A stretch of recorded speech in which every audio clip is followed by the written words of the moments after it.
Welcome back to another episode of TVGP's We Roguelike It. Sherwin Moon and I are playing, for better or for worse, we're playing a lot of roguelikes.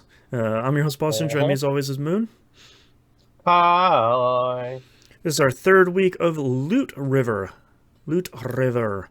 I have the funniest note here for my playthrough this week. We were talking about the spell vendor at the end of last week's Oh, episode. I had actually met him on my last run I did before that episode, and I didn't realize it. So I went to the the little sanctuary. hub area, and he was there. And he's like, "Yeah, man, I can upgrade your spells." I was like, "Oh, well, cool. Okay. If I had just started one more run, okay, Uh-huh. yeah, So here's a fun fact for you. sure." There is so let's just be clear for everybody listening. At the Mhm. moment, we haven't discussed this, but we just talked about it briefly at the end of last week's episode. Right. Loot River is on a precipice at the moment. Do we It give it it another is. week, or do we stick with it? Do we just call it, rank it, and be Yep. done with it? Cut our losses and scooch on out. Uh-huh. So there's also a hat vendor. Yeah, I have. I feel like I have never. I looked it up after last week's episode. I was like, all right, where are these people supposed to be? And they're just in that second level. They're like, yeah, just he's just standing right there. It's like, cool. I've never run across him in Uh-huh. any of my runs. Okay. There's also a clothes vendor Oh, because why not? sure. No idea. Does it unlock Yep. like better actual armor? Uh-huh. Okay. You, people really. I always get my hackles up when people are like, "Oh well, a good Bullshittles it. roguelike run is always just luck, and you got good drops, and you got a No, it lucky ain't. drop," and it isn't. But man, Loot River is so frustrating when there's seemingly no reason to keep this stuff locked behind randomly finding them. Like, look at something like Enter the Gungeon. They're Uh-huh.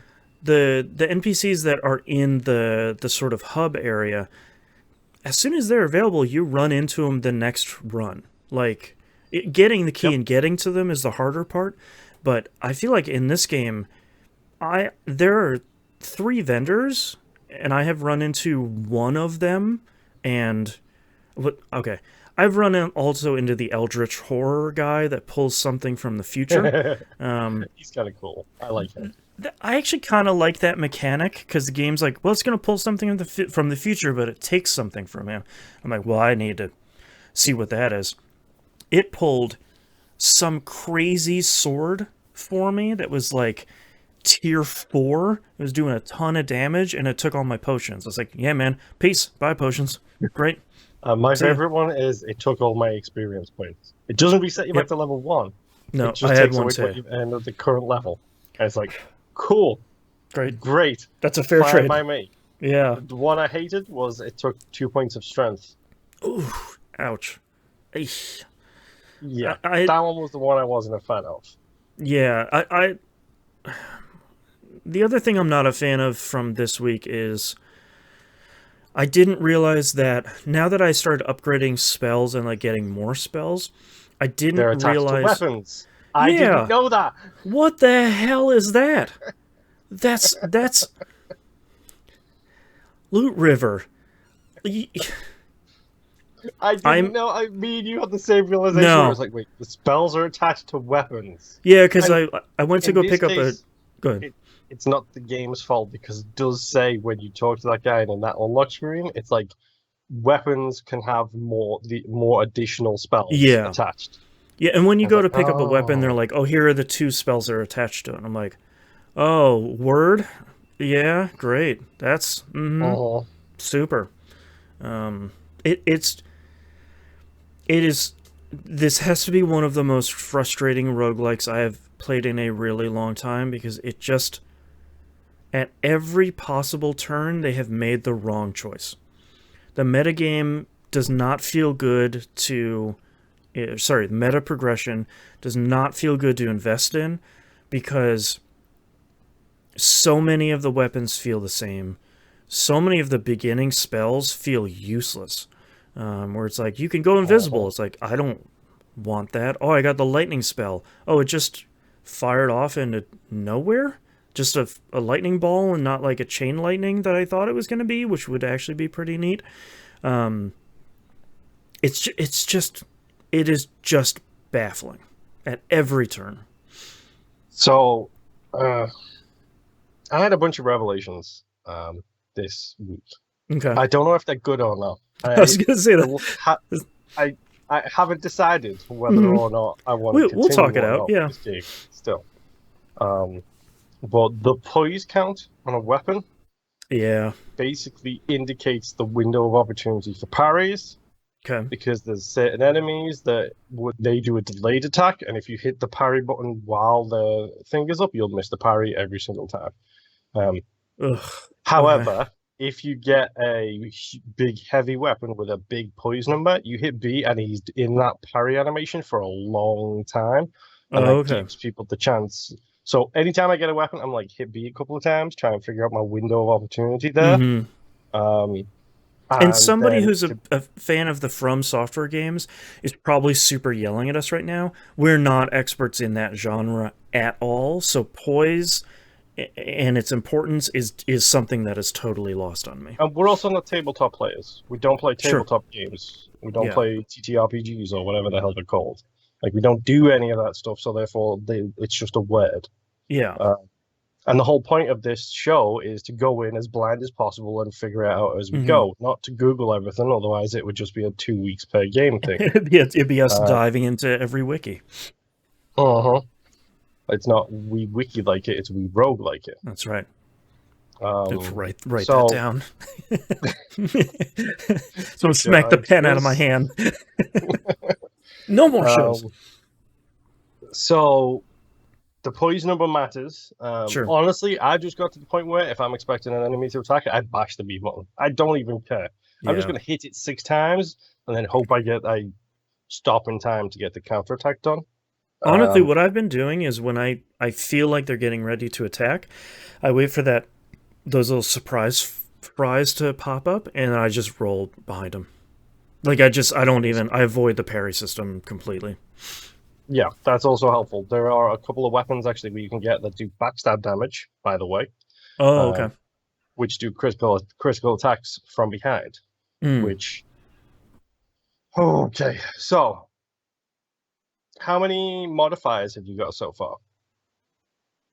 Oh gosh. I feel like I have 2 rows of them, so maybe it's like 7 or 8 different ones. I have a pretty good number.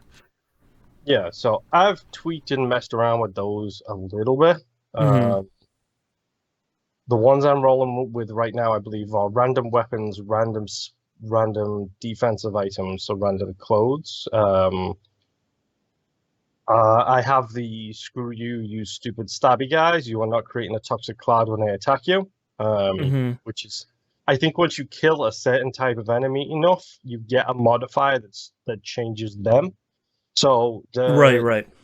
the guys who you hit who emit the poison cloud, they don't emit the poison cloud from me anymore. But when they stab me, that is poisonous. Oh, okay. Interesting. Like the little pink colored things that do a very short range attack, and when you hit them, it's just a poison cloud right on them. Mm-hmm. I don't get that poison cloud anymore, so it's great. I just go in, wail, kill them, and they're done, and I don't have to worry about them anymore. Mm-hmm. Um, I'm not rolling with this one because I don't want to sacrifice a spot for it. But you know the guys with the extendo spears, like the Yeah. shoot Ugh. swords that So extend annoying. outwards. Yeah, if you kill enough of them, you get one that stops them from being able to do that extended Okay. attack, I which is probably kind of useful. Yeah, I probably loaded. I probably grabbed one of those, but after a while I stopped messing with the sort of run modifiers. I did get the false king modifier, Okay. which gives you a sub boss on the very first level. Yeah, I have played with that one, and that boss is rough. That's a tough boss. So here is a fun fact. When you defeat that boss, instead of going up the elevator to the shrine, you take the little door that appears. Yeah. And then when you go through that door, it's a different second level.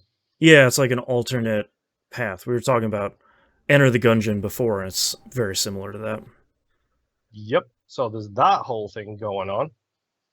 So the key, I think, honestly, to starting to even enjoy this game a little bit, which I did start to do this week, is unlock as many weapons as you can in the top right corner.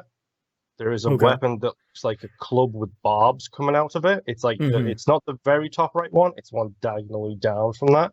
Okay.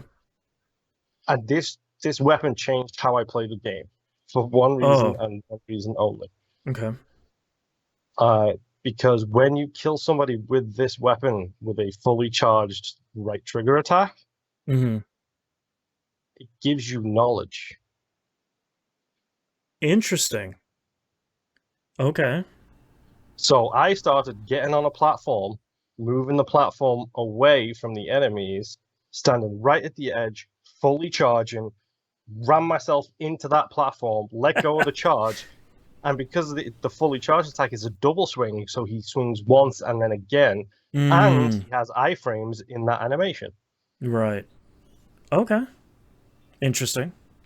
So I started literally just going, I'm just going to fully charge every single weapon I have and ram into platforms and stab these fools. I love it. I love the strategy. Dude, I'm 2 weapons away from unlocking every single weapon in the game. Yeah, I think I'm like 3 or 4 away because I that's where I spent all of them. Because I was trying to see if like is there any one weapon like that one in here that uh kind of meets my needs or kind of drastically changes the game, because I really want like just a one-handed sword, like something that's fairly strong, not fairly strong, fairly fast, and kind of you can get in there, hit a couple times, and get out, and everything feels way slower than I'm looking for.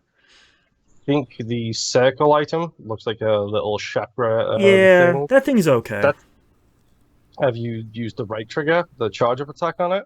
Yeah, it's fine. Loot River's fine. Um, but yeah, I'm not kidding, I got one of those knowledge weapons, like the ones that kill and give knowledge. I was rolling 250 knowledge deep by the end of the first level. Great. That's super good. And I was just like, I'm just pumping all of this into Yeah, I'm unlocks. just buying everything.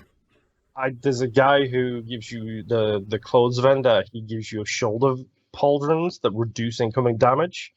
Oh, And nice. the big stabby guys who stab you do 25 damage, they do 15. Now, That's huge. that's a big game changer where you feel like you've got 0 health to begin with. Yeah.